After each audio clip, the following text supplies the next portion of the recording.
Hello, ladies and gentlemen. Welcome to Coffee, Tea, You and Me with Coach Powell. I'm Coach Powell. I'm your host. I'm so glad you're here today. I'm so glad you're here to share this opportunity and this moment with us. I've got a special topic today that I know you're going to love. I got a special guest that I know you're going to love. He's coming to us right out of the Kappa land. I call him Mr. John Peoples. Is one of the foremost leaders when it comes to being an executive officer. He is the CEO of G&J CP Enterprises.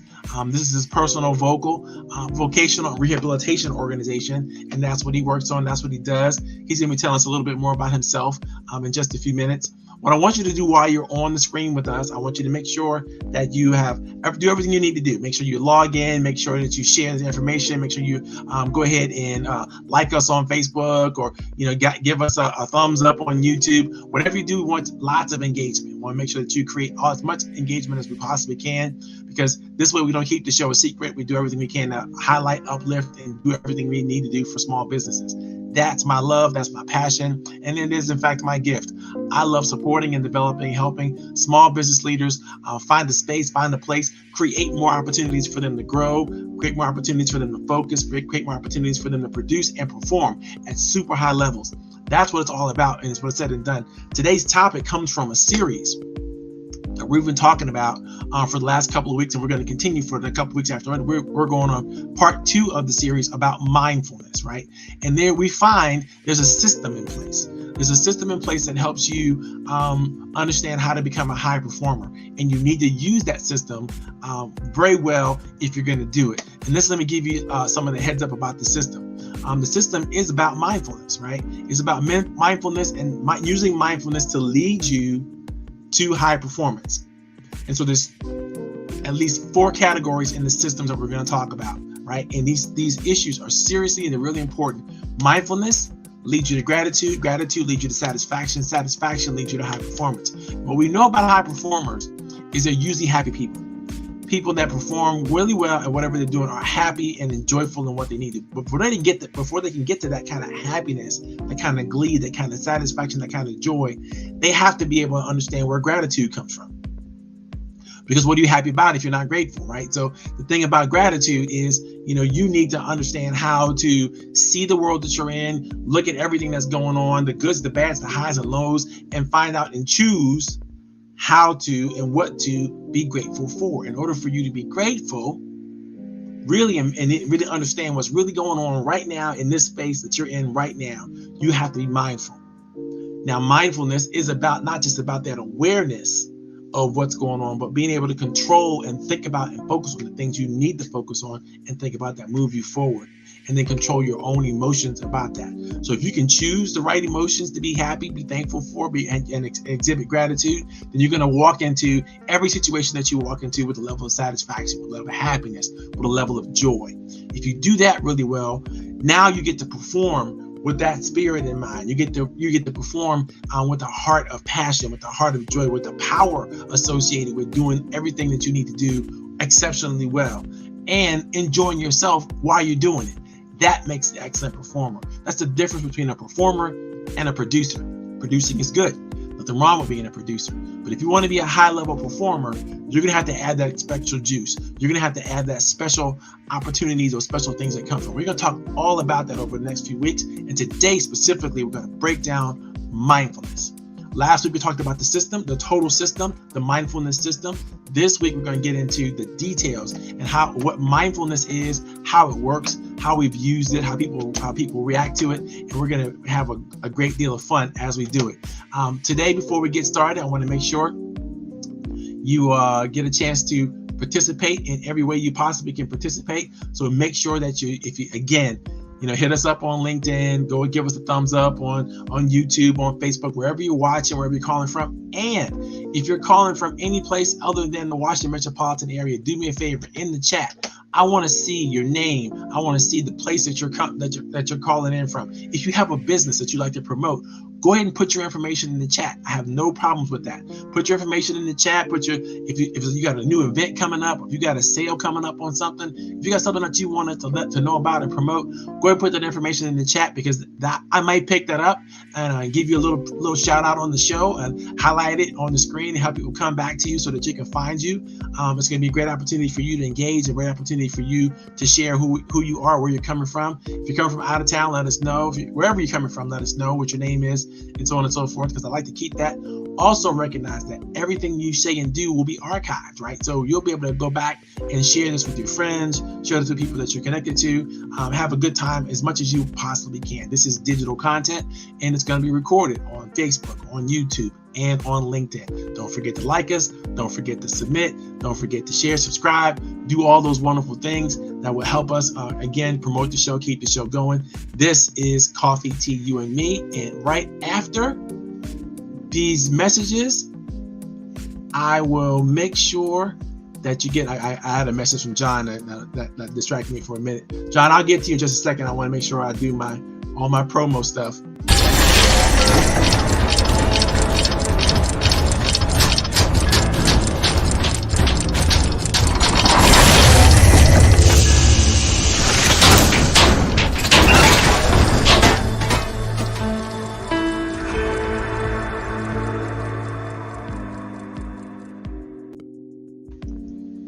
Okay, boys and girls, ladies and gentlemen, children of all ages. As I said, my name is Coach Powell. This is Coffee, Tea, You and Me with Coach Powell. I'm so glad that you're here. I'm so glad that you're sharing with us. Whether you're watching this for the first time online, live, or you're checking out a recording later on as we begin to broadcast this over and over again, you are a part of an experience that I've been doing since COVID-19 hit. I used to have this show that I would literally do a group coaching session out of the coffee shops locally here in Centerville, Virginia. But I've elevated and moved this show onto this online platform, and guess what? We have blown up. We have taken over. We have literally broadcasted and searched the hearts and minds and been able to get our messages and ideas in front of thousands and thousands of entrepreneurs. We're always looking for keynote speakers, guest speakers, panelists. We're always looking for people who want to promote their ideas and their concepts. If you want to be one of the promoters, one of the showrunners, you want to be one of the helpmates and get collaborators that help me work on this stuff and get this information out to small businesses, I would be more than happy to do so. All of my contact information is scrolling right on the screen.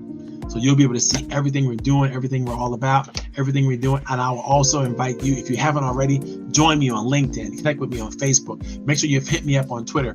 I want to be engaged with as many people as we possibly can as we take over this small business revolution. We want to make sure that we're making it happen for entrepreneurs and business leaders everywhere. Today, I have a special blessing today. We have a guest in the studio audience, and it's coming to us, live out of Fulton, Maryland. And he is a UVA graduate, a brother of Kappa Alpha Psi. He owns his own company. He's the CEO of G&J CP Enterprises, a personal, vocational, and rehabilitation services that he offers to the community. And he's doing a fantastic job with that. He's got loads of experience. He comes from, in marketing and development. He's got great opportunities coming from Merck Consumer Care. He did some time at SC Johnson. He's been a director of the National Industries for the Blind, and he's been a managing partner and CFO of a global lead management organization. So this guy is amazing. I'm so happy to have him here. A fellow Greek letter man, a D9 man, and I tease him. I say he joined the wrong fraternity, but he joined the right fraternity for him. And I'm so glad that he's here with us today. He's got thousands of recommendations on LinkedIn. If you get a chance to hit him up make sure you do that. I might even put his LinkedIn profile in the chat for you guys. John, welcome to the party, man. Tell us about yourself. Let's see. My name's John Peoples, originally from Philadelphia. I grew up in public schools in Philly, and then followed a line of people from my high school to the University of Virginia. And went there and studied economics and African American studies. Graduated, and then took my first job in consumer product marketing with Procter & Gamble. After a number of years at P&G, I decided to go out and scratch my entrepreneurial itch and started a consulting firm. Did that for a while until I got over it, and then went back into corporate. Did some time at SC Johnson, time at Merck, And then I would say I was baptized for the third time when I was traveling in Latin America and suffered a brain aneurysm, and I have been on the recovery track since then. But there, most importantly, mindfulness has been a key to keeping me going. Fantastic. So what do you do what does your company do now? What do you specialize in? And, how could we benefit from what you do? My company is a shell for me to enhance my skills for rehabilitation. So it really is it's a shell more than anything else. I got you. I totally understand. You're using this as an opportunity to get to share with people, and engage with people, and to show them what rehabilitation looks like and what it can be about for them. So it's a great motivational opportunity as well. I get that completely.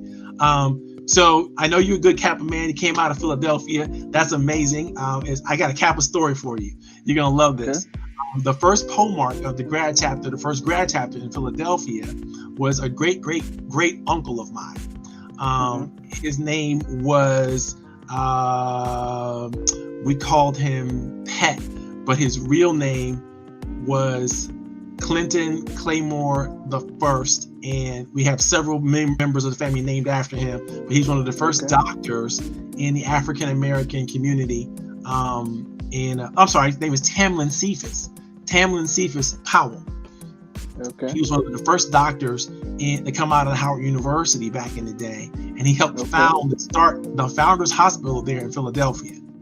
And so, when W.B. Du Bois was talking about and writing about the souls of Black folks, he was talking about the Philadelphia Negro, and he gave that term. And one of the people that he was talking about was my great uncle, the first POMARC of the Kappa grad chapter there, and he pledged Kappa at Howard University. I don't know how he did that though. That was kind of crazy, but because he must have done it somewhere else. But I know he became the first POMARC at their grad chapter. So I don't think he can have pledged at Howard, but the date wouldn't work out because that would have been before 1912, and that wasn't possible. So anyhow, it all worked out, and in fact, I was asked to give some history for him for the 50th and more than the 100th anniversary of the chapter was recently, and I was asked the whole fraternity the chapter there in Philadelphia. Okay. Or it was the 75th, I think. It was the 75th anniversary chapter in Philadelphia, and I was asked to share some information about my uncle at that time. It was fun. I really enjoyed that. So anyhow, you went to UVA, man. That's pretty cool. Yep. And how was your experience? Well. It was fantastic. I loved it. That's great. I know there was an incident involving another gentleman from Kappa Alpha Psi. I think shortly before the Charlottesville riots and all that kind of stuff. And it was a brother of yours that was pulled out of innocently abducted by police down there. Are you familiar with the case at all? I'm not. Okay. Yeah. It's not a fortunate thing, but people grew a lot. There's a TED talk out there about him. People grew a lot as a result of it. The Black community was blessed greatly because of it. Today's topic, and I'll put you backstage as I get into the topic, John, and I'll bring you back in just a second, okay? Today's topic is all about mindfulness. How you use mindfulness to get to high performance. Why is this an important issue? Why did I even think about it? Well, it just so happened a couple weeks back, as I was running through some of my show notes, I was talking about high performance. And as I was studying the concepts I needed to share with the audience about high performance, it dawned on me that there was this system in place. It dawned on me that this system for high performance, it all starts with satisfaction. We've long known since the invention of pop psychology or positive psychology, that happiness is a key factor to high performance. And we now study the neurons in the brain. We study, people's emotions, feelings, their emotional intelligence, their social intelligence. We realize that if you're not satisfied, if you're not happy, then you're not going to be able to deliver your best performance in anything you do. So it's it's key that you find the joy. It's key that you know how to do that you know how to find those opportunities to be grateful and to really, really pull the juice out of this thing, right? And that led me to understand, okay, well, where does satisfaction come from? And as I began to discover that, we realized that satisfaction, in fact, comes from gratitude. Being grateful, learning how to be grateful for what is happening in your space, in your life, in the moments that you're in right now. And it turns out that gratitude literally is what creates everything you need to create for your future. And so if you start thinking about, what your mindset is and what you're looking at all the time and what you're thinking about all the time, are you thinking positive or are you thinking negative thoughts? If you're thinking negative thoughts, then you're going to manifest a lot of negativity in your future. But if you're thinking positive thoughts and you learn how to tap into gratitude and control how you're doing that, then you're going to be positive all the time. You're going to be positive most of the time. Yes, negative things happen to you, but positive things are things that you have to happen for yourself. You have to create that energy inside yourself. You have to innate that and really, really pull that from yourself. And it turns out again that before you can really get to positive, before you get to gratitude, thankfulness, and all those things that it inspires, you got to be mindful. You have to learn how to practice the things, the tricks, the tips, the strategies of mindfulness. And that's what we're going to discover today. We're going to go deep. We're going to take a deep dive into mindfulness. What is it? How do you use it? Where does it come from? Where did it begin? How do we begin to think about it? How do we think about mindfulness back in the day? How do we think about mindfulness now? What are some of the great ideas and quotes and things like that come from? And we're going to talk about it. But first, like everything else, what do we got to do? We got to define this thing. What is mindfulness? When you think about it, the dictionary definition of mindfulness is something like this.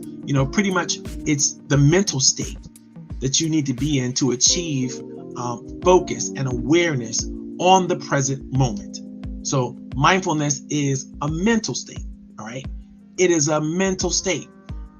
Question that you need to ask yourself is, what can you do about this mental state? Can you control it? Can you focus on it? Can you manipulate it? Can you change it to be what you need it to be so that you can acknowledge and accept your feelings, your thoughts, and your bodily sensations?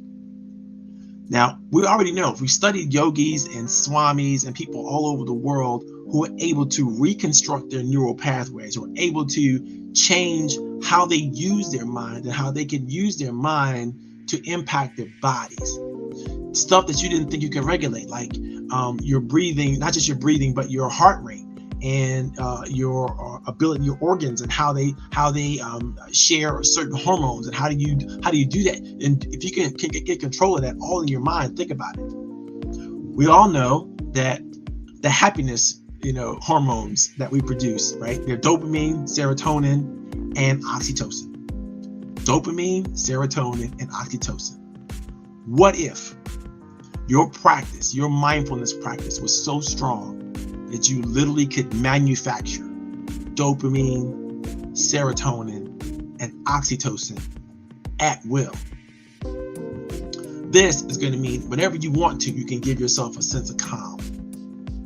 Whenever you want to, you can give yourself that dopamine push that's going to help you focus. Whenever you need to, you can give yourself that boost of oxytocin. It's going to make you feel like love, make you feel passion, make you feel joy and gleeful about anything you want. But this doesn't just happen without practice. You need to have the ability to focus. You need to have the ability to sit down and disengage from the drama, the trauma, the things that are going on in your life, the things that are going on in the world, and re-emerge as a mindful person that is absolutely in control.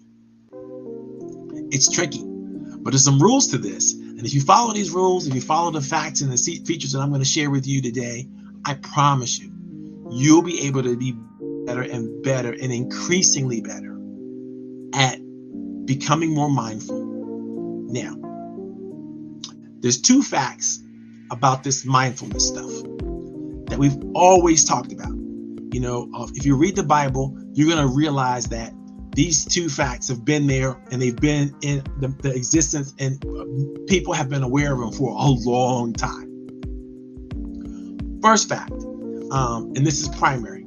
Mindfulness is the primary key to peace and satisfaction. You want personal peace, you want personal satisfaction, you're going to have to work on it. You're going to have to develop inside yourself the abilities to reach inside and find those moments inside yourself, inside the reality that you're experiencing right now. Whatever you're experiencing right now, it doesn't matter what you're experiencing right now.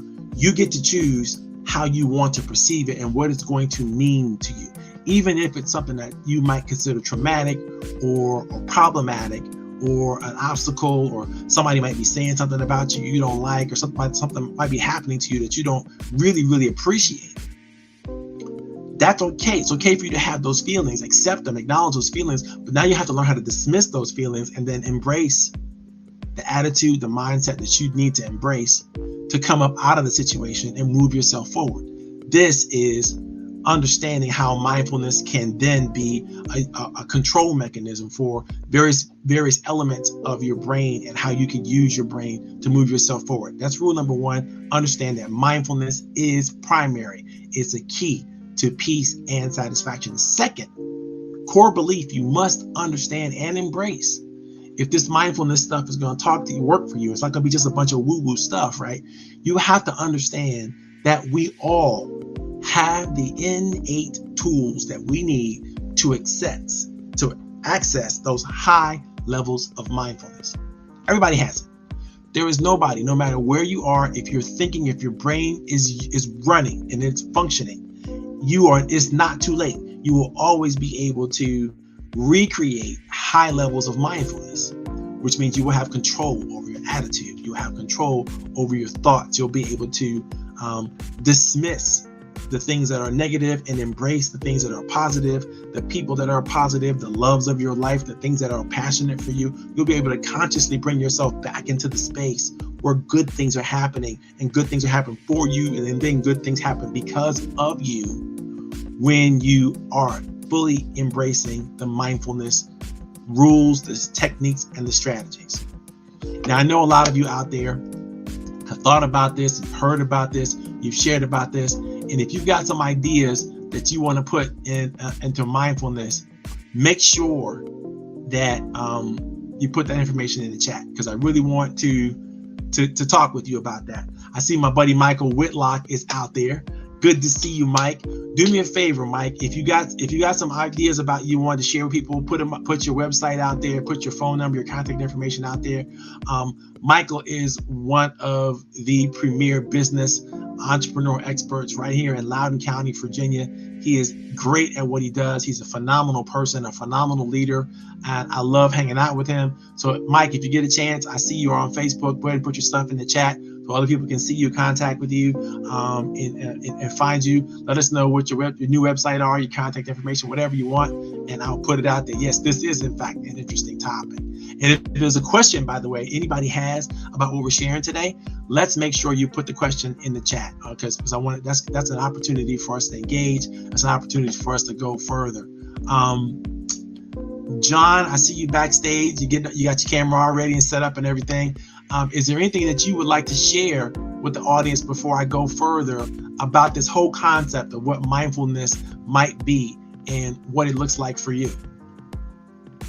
The way I think about it is like when your grandmother used to tell you, put your head in the game, get your head in the game, and keep your head in the game. Mindfulness for me has been, doing just that. And in the last few years in particular, it's been a test of mindfulness for me, as I've been focused on my own rehabilitation after a traumatic brain injury. So, I've been using it and getting the most out of it more than I ever thought I could before. What's fascinating, is like studies do show when you've had a traumatic brain injury, right? You have to recover some of the lost synapses and lost constructs that you used to have, but at the same time, you get to rebuild them like you had never built them before. And so you're building fresh new neural pathways that allow you to do things that maybe you couldn't have done before. A lot of people find that after a brain injury, they come back better in certain instances than they were before they had the injury, because they've now had their sort of focus and consciously rebuild something in their life. Have you experienced any of that? I think so. For me, empathy probably more than anything else has been exaggerated, and my ability to and desire to connect with people who are important to me.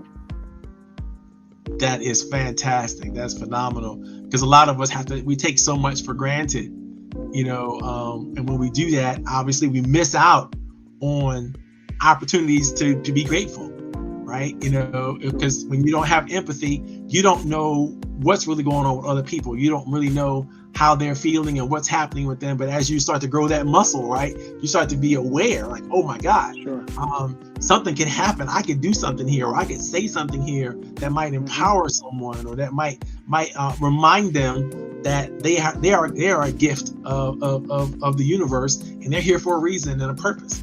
And I love that. As I get older, I become more empathetic, and I think it happens it happens naturally.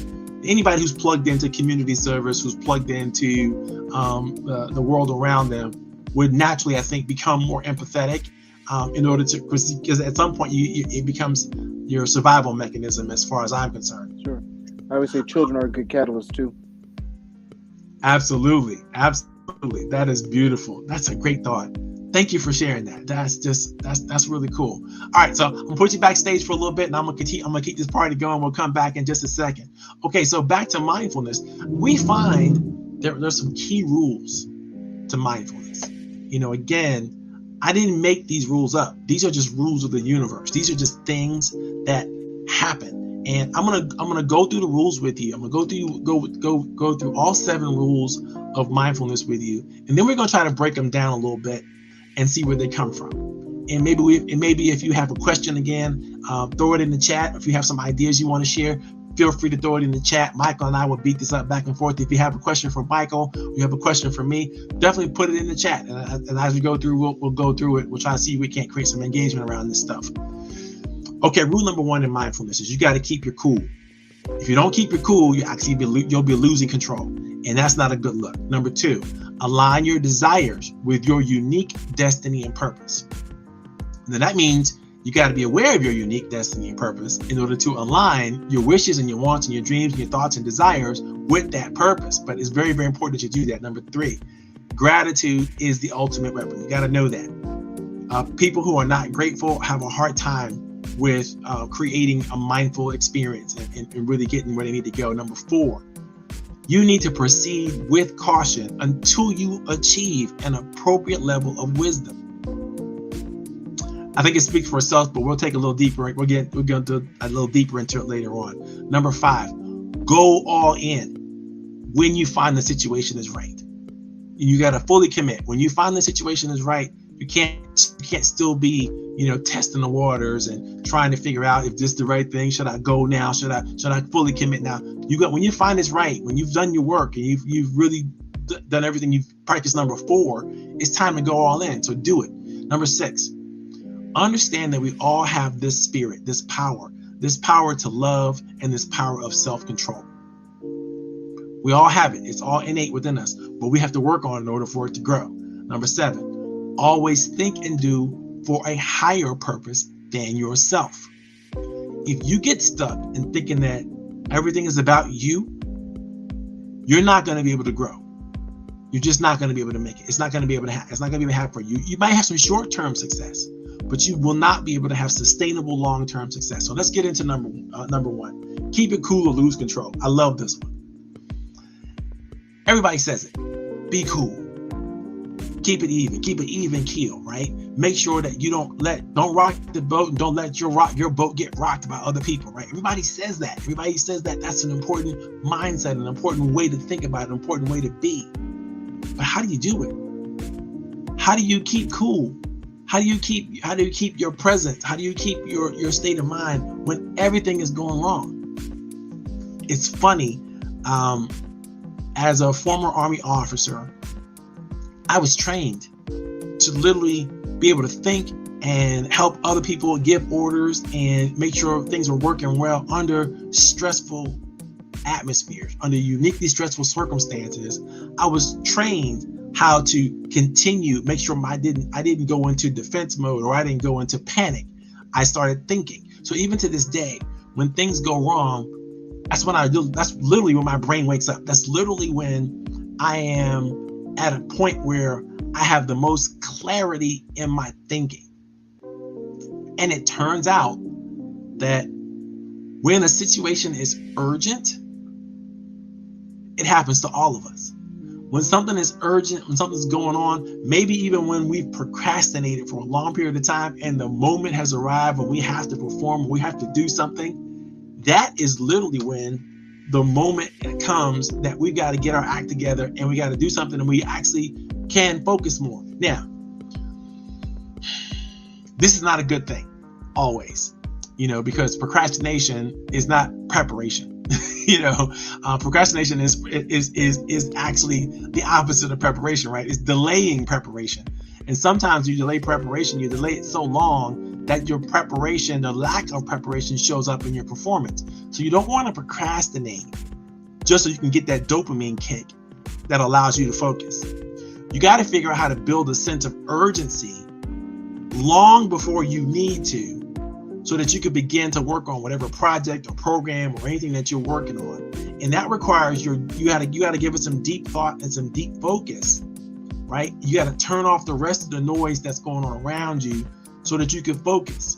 And then the more you focus on something, the more you can think about it and plan around it and create opportunities for it, the more you're going to come up with ways to control it, the more you're going to come up with ways to see it, to manipulate it, to move within it.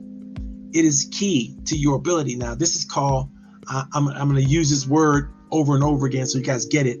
The more you practice mindfulness, right? The more you are able to find yourself in a quiet space, sit yourself down comfortably and just close your eyes maybe, or you don't have to even close your eyes, because mindfulness is something that's an active sport, right? Find something to focus on.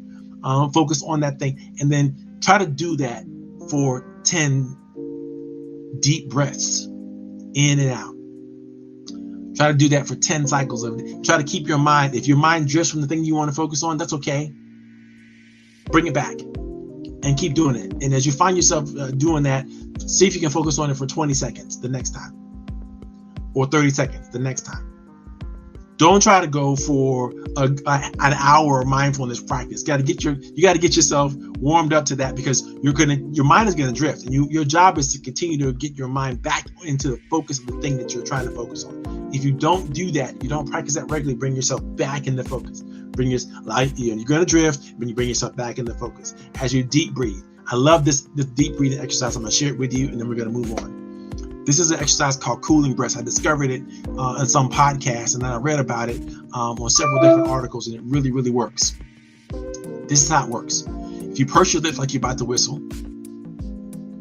and then breathe in really slowly, what's going to happen is the air that you breathe in is going to be cool air. It's going to hit the back of your palate of your mouth, and which is really close to your brain. It's going to give you a tingling sensation of the coolness that are washing over your body. Now, you realize that a lot of the temperature of your body is controlled in your head. And so if you can cool your head down, right? Be cool.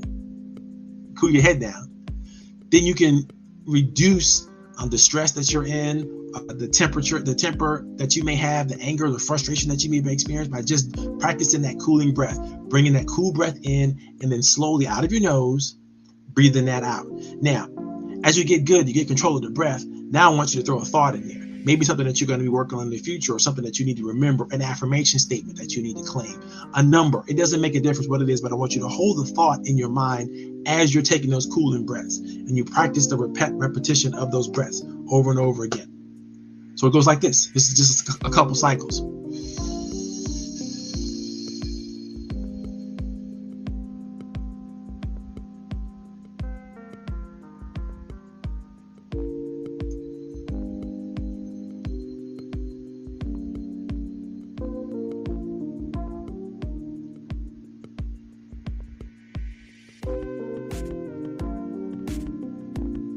Now, as I was doing that exercise, I was focusing on the green light right there in the camera. Just focusing on the green light. I didn't have anything else in my mind. I was just focusing on that green light, looking at that green light. And I'm discovering things about that green light I never discovered before because I'm thinking about it. I'm focusing on it. I'm programming. I'm like, oh, wow, that has little hashtags. And there's a person in there. If that's not actually a green light, that's a little person that's emanating green light. And I didn't know that before until I just practiced this exercise because I never paid that much attention to it, never got close to it. So now I can appreciate that green light in a way that I could not appreciate it before because I paid attention to it. I use cooling breaths. I use mindfulness strategy and tactics to pay attention to something that I wanted to pay attention to. Not anything else that was going on, not anyone else that was saying anything, but paying attention to what was going on innately inside of me and what I was focusing on. That's mindfulness. And as you practice this, you're going to get good.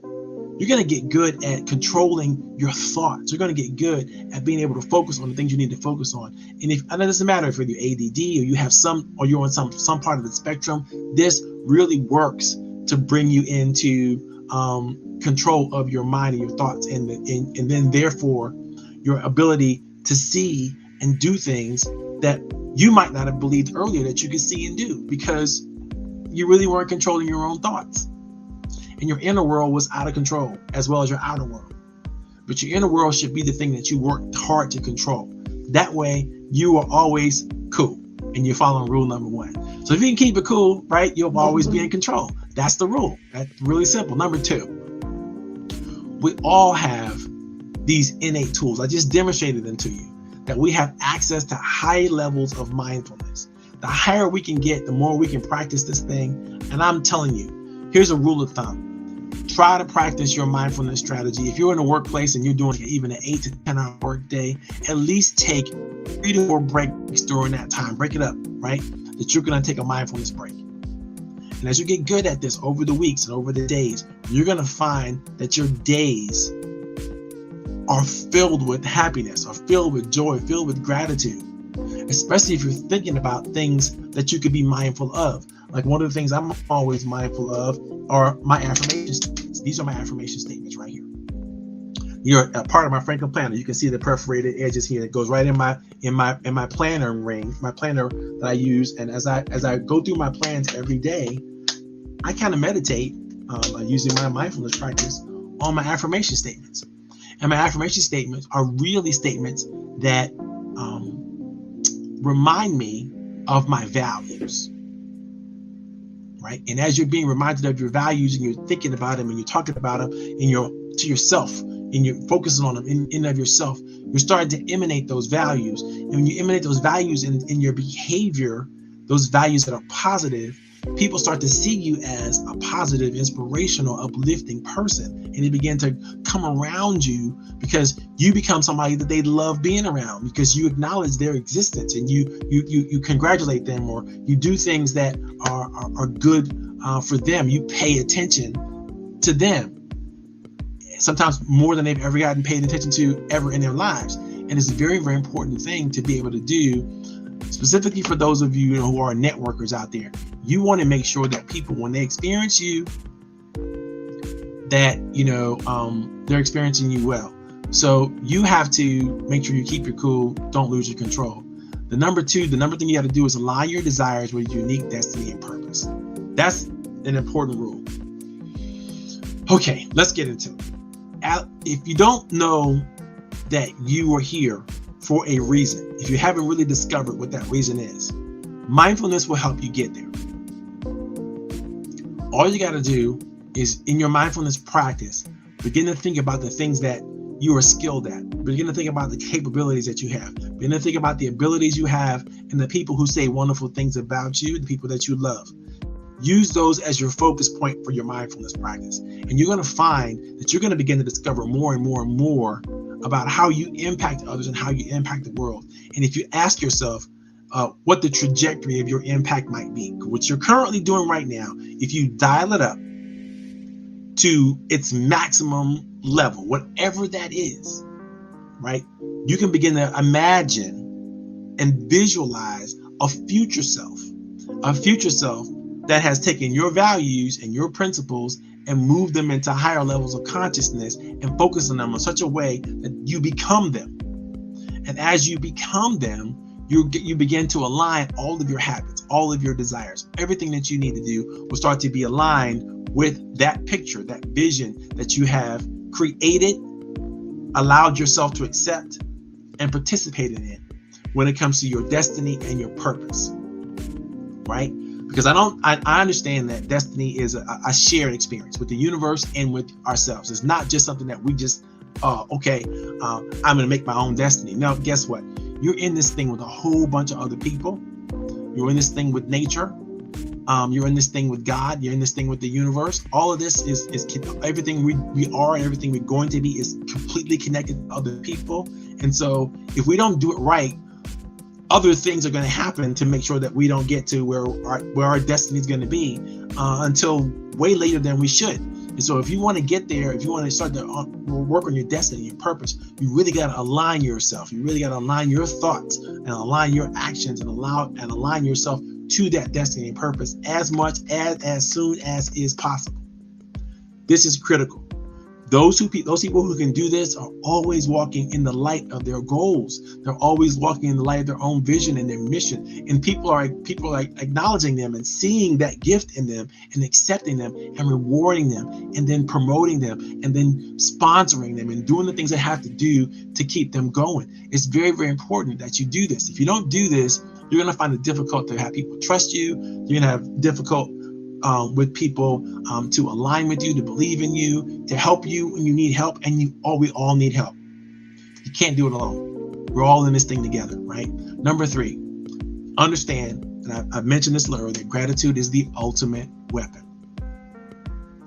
If you don't know what to be grateful, what to be thankful for, start again your mindfulness practice. Start to sit down, think about it. Give yourself 10 minutes, then 20 minutes, then 30 minutes, and just focus on the things that are working. Focus on the things that you feel are miraculous. Focus on the things you do think are blessings. You know, every day, if you look outside and you go see a cloud formation, you're going to see a different cloud formation than the day before.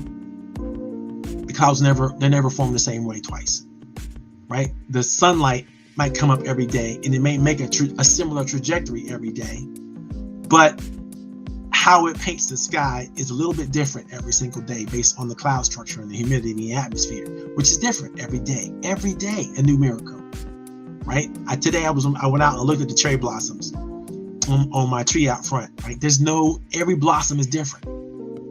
Every cherry blossom, every petal, every bloom is different. My friend, there are miracles around us all day, every day. There's miracles inside of you every day. You know, the hair follicles that you have, they're all miraculous things. The skin formation is miraculous. You can just touch yourself. You know, I'm grabbing my knees right now and realizing that, you know, there's places on my body. If I just give myself a little massage here and there on my legs and my thighs or whatever, you know, my arthritis feels a little bit better, right? That's a miracle that I'm able to do that. I'm able to get my blood flowing and circulating in places myself. I don't got to go pay a professional massage therapist to reach areas that I can reach for myself, right? Or find it's a miracle. And I can cause that blood flow and oxytocin, all the things I need to feel. I can hug myself. Think about it. All these things are things that you can be grateful for. These are daily miracles, regular systematic miracles that you can generate whenever you want. You can go outside and take a walk around. You can breathe cool, fresh air whenever you want to. Take a walk in the rain, experience it. Raindrops are different too. Each one of them are different. Snowflakes, same thing. Go experience God's miracle. Go experience nature. Go experience what's going on, the blades of grass, the leaves on the trees, you know, the animals that may be running around, even the insects. Each one of them is a minor miracle on top of major miracles. But go take a look at it. Go experience it. Understand that raw creative power that came from the universe is something that we can access and use as evidence of the miraculous. We can use those things inside of ourselves as evidence of the miraculous And we don't have to happen. We don't have to have them. But we do need to appreciate them. Because if we appreciate them, it reminds us who we are and helps us to understand that as people, we're only here for a season. We're only here for a short period of time. So let's do everything we can to love as much of it as we can, experience as much of it as we can safely, right?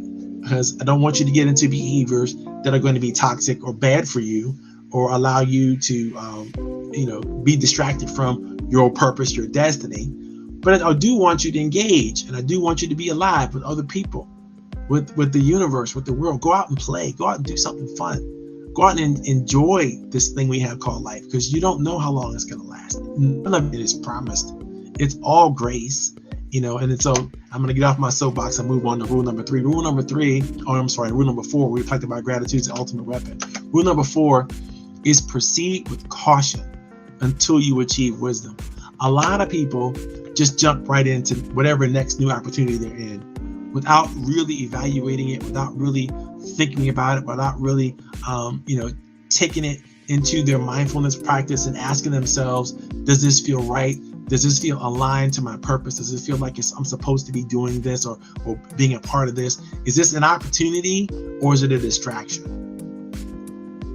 We have to learn how to ask those questions and think a little deeper before we make knee-jerk decisions, before we make buying decisions that are going to take us in a direction where we're no longer in control, right? We're buying an obligation. We're buying a responsibility in certain instances. And we have to ask ourselves, is this responsibility, is this obligation going to add to my purpose, my destiny, or is it going to take away from? But if you're not mindful, if you're not learning how to really, truly sit back, escape from the situation, and then truly assess it within your spirit, within your heart, within your mind, then you're going to have problems, right? You're going to have issues that you're not going to be able to necessarily recover from or even make a good, clean decision about. And that's what this is all about. That's what this understanding of proceed with caution until you achieve it. Study, do your homework, practice, do your research, do everything you can to make sure you've achieved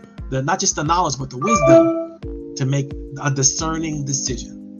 You want to make a decision that's discerning so that you've done all that you can to make sure you've done it the right way, right? This is very, very important, because if you do it the wrong way, you're going to pay the cost for that.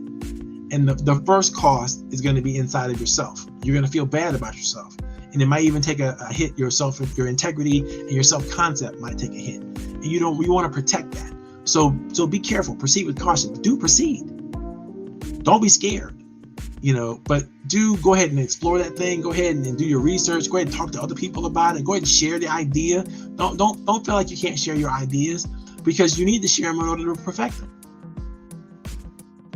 You need other people to add their perspective to it to make it right, right? Number 5, when you figure out the situation is right, when you've studied, you've done the homework, you've done the research, you've practiced, you've rehearsed, you've talked to your advisory council members about it, you've beat it up on several different ways, you've looked at it from I don't know how many perspectives as many perspectives as you can grab hold to, and you've determined that this is the right thing, you got to go all in. You got to fully commit. Now, a full commitment, I have to tell you, is where the best learning is. Because if you just kind of stick your toe in the water, you just kind of, I'm gonna be pensive about it. I'm not gonna put all my resources toward this. I don't think it's, I'm not sure. I'm still doubtful of it. Then you're not gonna receive the best you can back from it. But I promise you, if you put your whole self into something that you know is right for you, you talk to all your friends and family about it, you get all the resources that you need aligned so that you can put your best foot forward, right? When you do this, what happens is the universe tends to line up, and this law of reciprocity begins to work for you. You begin to put the effort and energy with good faith and good and a full commitment into it, and then all of a sudden you start to see things in a way that you couldn't have seen them before you made that full commitment, before you started acting on that commitment. Because the best plans, right? You can make as many plans as you want. You don't really know what you're getting yourself into until you actually are walking the path, until you actually take a journey. And now you're seeing it from different eyes. And you have to ask yourself the question, can I still commit to this? Can I still commit in this way, or as my commitment giving me an opportunity to learn more than I could have learned before I made that full commitment. And now do I take this learning? What do I do next? Do I turn left? Do I turn right? Do I keep going forward? Do I plow through this thing? Do I if there's an obstacle, do I go over it, around it? What do I do? But you have the best opportunity to make a clean and clear conscious decision the more you practice mindfulness, the more you get control of your thoughts, the more you start to determine for yourself how you want to feel about certain things and how you should feel about certain things based on where you know you're going and where you know your vision is taking you, right? This is critical. When you have the understanding, the knowledge, and know-how, you've got to go all in. You can't half bake it. You have to go all the way in with it. Number 6, it is true that we all are endowed with power, with love, and with self-control. These are our gifts. We have them, all of us. We have power and control, right, over certain things. And the question we have to ask ourselves is, how do we do better with it? How do we empower others with it? How do we bless other people with our gifts? Not how do we keep them and hoard them to ourselves, but how do we share them with others, knowing that we're not going to run out, that we're going to be okay, right? You can't be benevolent and not be powerful. It doesn't work, because that means you're making a sacrifice that's so deep that you might not recover from. That's called martyrdom, right? You don't want to do that, but you do want to share everything you know, everything you can share with people who need what you have to share. You have to first do your analysis and do your understanding and do everything you need to do to make sure you know what you have to share. Once you got it all figured out, then you need to share it. You need to be about that. We have the ability to do it. We can do it, and we can do it, right? We can love. We can love people who we didn't love before. We can just choose. Love ourselves, love others. Choose it, do it, exercise it, try it. In your mindfulness practice, if you haven't challenged with somebody, you having challenges with forgiveness, you know who you are. You having challenges with forgiveness, let it go. Practice your mindfulness techniques and say to yourself, I love and appreciate and respect this person that I need to forgive. And then be specific. What do you love about them? What do you respect about them? It's really hard to truly respect somebody and have anger and bitterness toward them at the same time. There's a good saying I learned when I was younger, and it goes something like this. You may have heard it yourself. Don't hate the player, hate the game. What that says ultimately is, be good to people. Be hard on issues, but soft on people. Make sure you give people the benefit of the doubt. Make sure you let people off the hook for the responsibility of your feelings and your emotions and how you're going to see the world. Take that control back to yourself. That's the third level. Number 6 is self-control. Power, love, and self-control. They all are ours to nurture. They're ours to grow. They're ours to manifest all that we can manifest in, and we got to do it. Mindfulness helps you do that. Number 7, the last rule of mindfulness: always think and do for a higher purpose than yourself. When you're thinking for a higher purpose other than yourself, you find an energy there, you find the support there, you find a passion there that's sustainable, right? But when you're thinking just for yourself, well, you can give up anytime you want. But if you're thinking for other people and thinking of a higher purpose, then it's easier for you to be resilient. It's easier for you to have fortitude. It's easier for you to keep going. These are things that are critically important to the practice of mindfulness. These are things that are critically important to you being able to be the best that you can be. When you get this thing called mindfulness right, there are 3 areas of control and practice that I would not be doing you a good service if I didn't highlight what they are. There's a benefit to your attention, there's a benefit to your stress reduction, and there's a benefit to your ability to serve others when you really get this mindfulness thing right. When you think about it.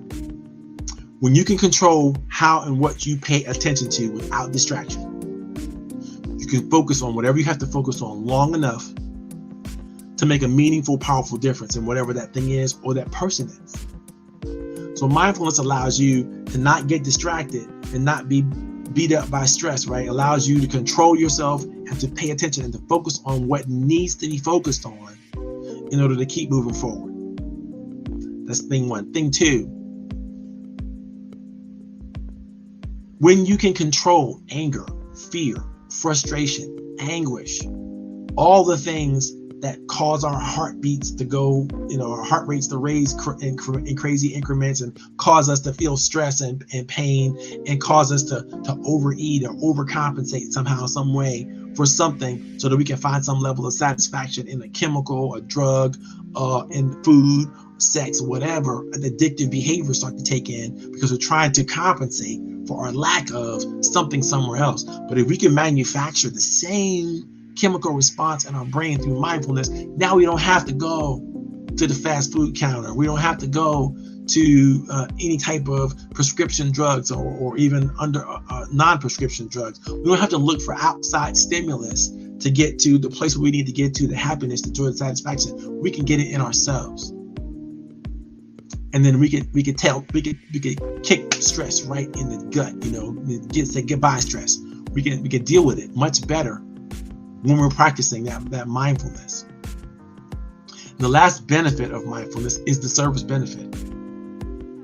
When you are aware of yourself and your feelings, it's much easier for you to be aware of the thoughts and the feelings of others. It's much easier for you to have empathy. And when you have empathy, it's much easier for you to make the connections that you need to make with others in order to not just to serve them, but to empower them.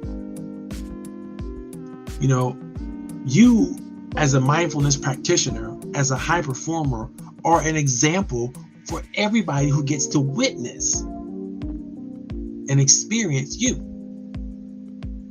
And when you can't get there because you're stuck in your own garbage, so to speak, and you haven't gone through the practice of centering yourself, grounding yourself, finding ways to find the space in your world to calm yourself, control yourself, and then renew yourself, and then come back with something good, something meaningful, something powerful, something significant. Well, you're missing this whole thing. Because until you can serve others with what you have, the gifts you have, the talents you have, the abilities, the capabilities, then you're missing the opportunity to really experience what this thing called life, I think, is all about. And that's the love. That's the passion of being able to give more abundantly, and receive from others who want to shower upon you everything you need to be comfortable, everything you need to be happy, everything you need to be healthy, all comes from your ability to make a contribution. A happy, satisfied, mindful contribution. These are the keys to high performance. I hope you had a good time in our discussion. I know I did. I enjoyed it tremendously. There's so much to talk about and so much to unpack when it comes to this mindfulness stuff. And I'm reminded constantly that, if you want to get there, you're gonna have to change. You're gonna have to take the time, take the breaks, 10, 20, 30 minutes a day, broken up into 5-minute increments if you need to, however you need to do it. But throughout the day, try to be mindful. Try to be aware of what's going on. Try to be in control of your feelings. Because if you don't put forth the effort to do it, then you can't do it. It's like every other muscle. Your brain is like every other muscle. You got to exercise it. And practicing the breathing techniques that I shared with you earlier, practicing the mindfulness strategies will help you get there and help you get there fast. Guys, if there's any questions that you have that you want to put in the chat, go ahead and do so. If you want to put them in the chat later on, that's fine too. It's not a problem. I'd love to have you there. I think I lost my guest speaker. He's having some technical issues. He wasn't able to come back. But I need to share a couple last tidbits with you guys, and then I'm going to let this go. There's some great quotes out there about mindfulness that help you really think through these things. And one of my favorite comes from Roy T. Bennett, who said, "Be mindful, be grateful, be positive, be true, and be kind." You see, as you become more mindful, what's going to happen is that mindfulness itself will begin to help you understand and really sink in your core values. And your mindfulness practice then becomes your core values. I tell you this to let you know that you don't have to be satisfied. You don't have to be, you don't have to tolerate. You don't have to be angry or frustrated. You don't have to be stressed in any situation. If you learn to practice mindfulness, you're going to be able to come out of that. You're going to be able to rescue yourself from a lot of those problems, a lot of those issues. You'll be able to recapture your curiosity. You'll be able to bring yourself back to home base on a more consistent basis, so that you find the comfort and the safety of your inner self. And you'll love yourself so much more as you begin to get all of the love and all the passion and all the glory out of every moment that you spend on this earth. You're going to be able to innovate at a much higher level.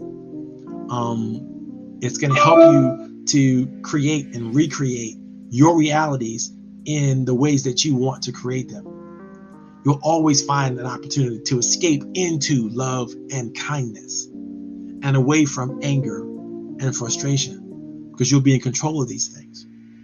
You'll be able to think about future generations in a way that you might not be able to think about them right now.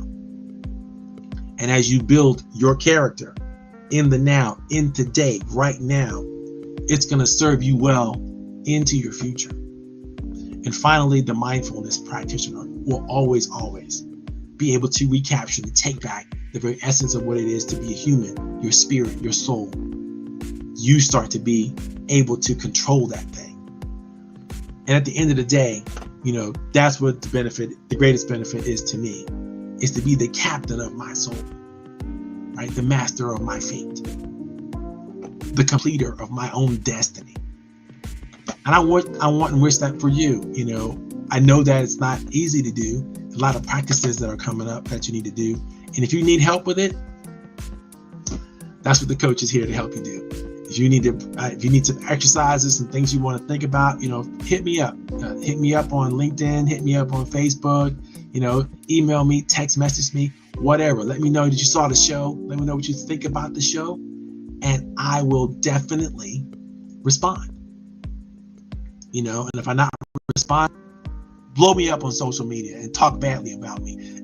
They'll give me a reason to apologize, and I'll still respond, right? So just make sure that, there's so many answers to your questions. There's so many opportunities for you to grow. There's so many opportunities for you to do things. And I wouldn't want to leave you in any place other than this one. You have the ability to be great. You have the ability to do amazing things. All you got to do is focus and be mindful. Next week, we're going to get into gratitude. How do you use your mindfulness practice to move you into expressions of gratitude and thankfulness in ways that just manifest new levels of success and opportunities to you? You're going to really love this one. I love talking to you guys. I love working with you, and I had a great time today. I hope you did too. I know I did. I'm going to sign off now. I'm going to see you later on. It was great to have you, great to be here, and I hope you'll be able to catch the show. If you have catch a recording later on, I hope you get something out of it. Definitely, engage in the chat. Definitely, if you're seeing this on YouTube, Facebook, LinkedIn, go ahead and like us. Go ahead and subscribe to us. Thank us. Share us. Please share it. Don't keep this to yourself. And if you're looking to be a guest on the show at some point in time, or you want to sponsor one of our other events, again, connect with me. Hit me up. I'm open. I'm willing. And I love to serve small, women-owned, and minority-owned businesses. My name is Coach Powell. I run Coach Powell Training and Development. I'm your 9-step guru, your happiness consultant, your mindfulness practitioner, and I love to work with you. Talk to you soon.